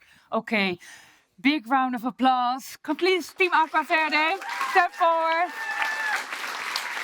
You can also get your moment to shine, of course. Yes, for the picture. Yeah. Yes, great pictures. All right, so big round of applause again. Woo! So for everyone here and everyone at home, I still saw you do this, like, yeah. So does it still, it's second place, but it still feels good? Yeah, it still feels good. Yeah. Yeah. Yeah, it was unexpected, but yeah. You don't think it was unexpected? No, that is very good, but like that is unfortunate also. Yeah, but yeah, we will do next time very good. Like our team leader works very hard, so cheers to him. And yeah, from Bangladesh, we want to thank everyone. Thank you guys for the amazing competition. Okay, thank you. Okay. So all teams, please join me here when I do the wrap up. And Simone, yeah, please join a little bit closer. Okay, because this is really the end of the, yeah, Simone, you can join too. Come closer. Okay, so these are our top 3 finalists. Yes, here they are. But as I said before, I think you are all winners. So thank you very much. Congratulations to all of the teams. Congratulations to you. Thank you very much for being here. I'd like to thank all the partners, all the people who have supported their teams along the way. Thank you very much, and hopefully I'll see you back at the Rewild the Future Challenge. Thank you.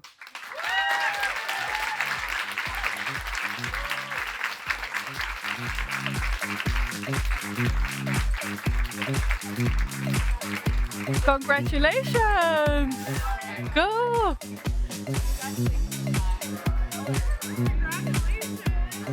Congratulations, you did well.